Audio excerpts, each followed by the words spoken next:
Hello friends and family, it's me, Jessie. So right now I am off to go to work, and I thought I would talk to you guys a little bit about what veterinary care and getting my cat over to China and quarantine and his adaptation period has been like, since many of you have asked a lot of questions. So let's just get right to it. So I guess first things first is, has he adapted well at all?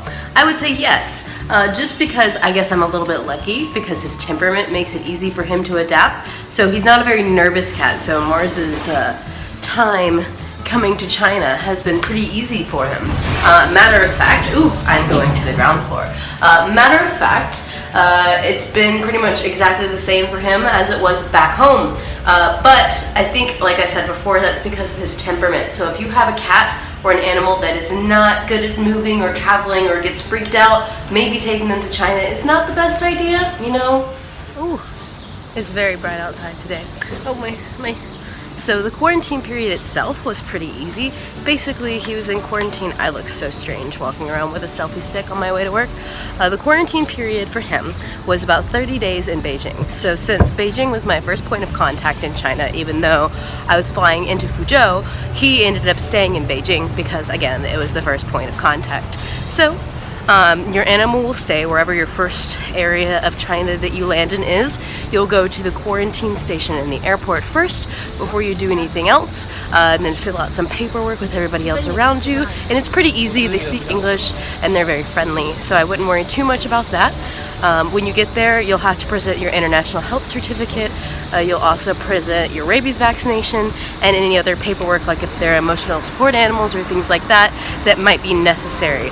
Now, one thing to be mindful of is that when you do come pick him up or use a company to pick him up from the airport, or her or them, then they cannot fly as a carry-on in China because they don't really recognize emotional support animal certificates or really do that here because there's different attitudes towards animals. Not negative attitudes like a lot of people say, like nobody's gonna eat your cat or eat your dog here. I've not really seen anybody eating dogs or cats here. It might happen in some villages or somewhere, but it's not as common as the internet might make you think.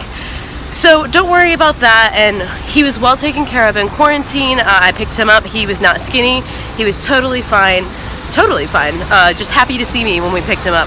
To get him home, I ended up using a pet travel agency that my friend found for me through Taobao. It was about 1,200 RMB or 120 US dollars. So it is pricey. I think total cost for me, sorry, loud. Bus driver.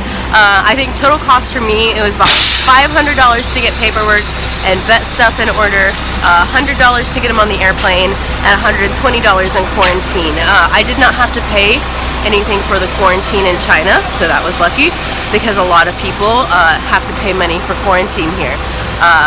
I think it might depend on where you go or like what the circumstances of the quarantine are, and it might have been because I brought food for him, which is also something I would recommend. So try to bring food for your pet because it'll lessen the stress, and you don't know what kind of food they're going to feed them in quarantine.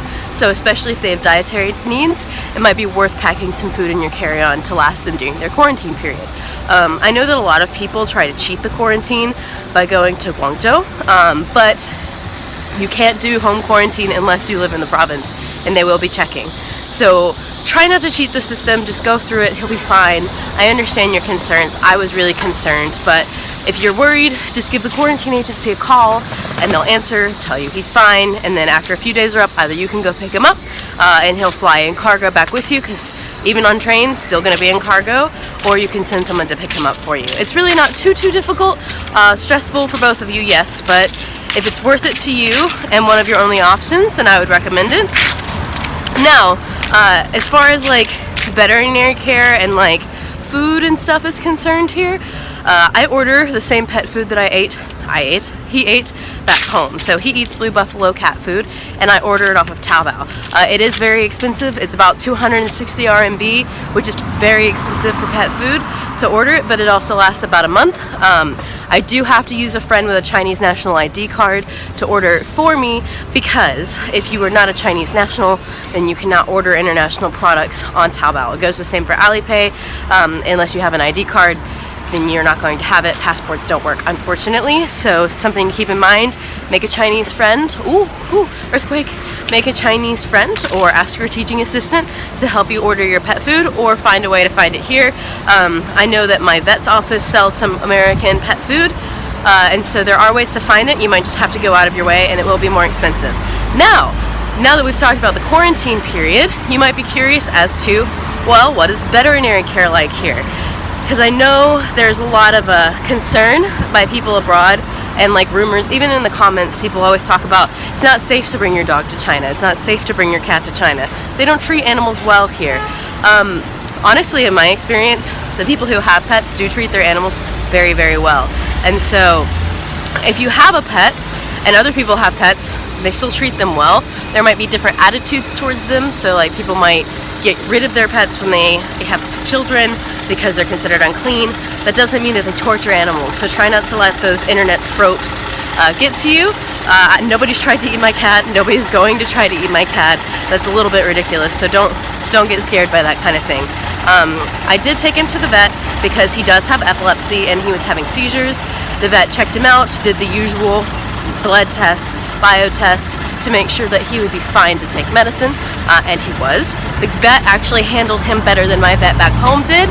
He was a very kind man, and although we do have to use WeChat Translate, or I have to speak the basic Chinese that I know, it is still possible, and there are ways to do it. It is easier if you're with someone who can speak Chinese, but it's still possible to do it even if you don't speak Chinese. The office itself, in my experience, I've only been to one, is a little bit dirtier than what you're used to, and it might might not be as palatable looking as what you're used to. However, that's just sort of normal. Like even clinics here, they may not look as pristine as they do back home, but they're still hygienic and they're still good clinics. So think of it in the same sense. The vet itself was very good. He took great care of my cat. He had all of the technology that they had in the West, and he treated him very well. Instead of calling him a cat, he called him a Maomi, which is kitty, which was adorable. My cat gets kind of aggressive at the vet. He handled him well, he didn't scare him, and he made the process as quick as possible. I've gone back to get more medication. My cat's seizures have stopped. Those are unrelated to his car. Those are unrelated to his time in quarantine. That's just because he has epilepsy. We've tested him and treated him for it. And so those things were easily taken care of, as are getting your normal like vaccinations and stuff. Because something you'll find is that a lot of expats and other Chinese people will run rescues. And at those rescues, they'll take animals to get their vaccinations and to take care of them. And so don't be afraid, because many people here care about animals and will help you to take care of your animals. Because a woman reached out to me and has been very helpful since my cat has started being a little bit sick, to help me take care of him, and has helped me with everything and put me into contact with a good vet. So just know that as long as you reach out for help, most of the time people are going to be willing to help you. And my cat is healthy now. He's been through his physical examinations, totally fine. We've got his epilepsy treated, and know that if your animal does have some sort of health condition, it is possible to treat it here, and it is also possible to order the food that they might need here. So really, it's not too different. Just the process of getting them over here is quite tedious. Just make sure you do your due diligence as you would with anything, and be responsible. And it really should not be too hard to get your companion over here. If you have worked for a private school or your housing is provided, you probably will have to seek out your own housing, because most landlords aren't going to allow pets through that kind of situation, just because it's a liability thing for the workplace to have like a cat scratching up their walls for each tenant. So you'll probably have to get your own place, which is another thing in and of itself, learning how to get an apartment, which I believe Anthony did a video on, so check that out. But if you want to bring your pet, don't be too worried. It's pretty easy to do. Just do everything you're supposed to do. Don't try to skip out on legal procedures to save quarantine. Just do what you're supposed to do, sort of like you should just get a work visa instead of coming on a tourist visa, and everything will be just fine. Try not to be worried. If you have any questions, leave any comments down in the description, and I will do my best to respond. And until next time, I am going to head off to work, and I will see you guys soon. Bye-bye!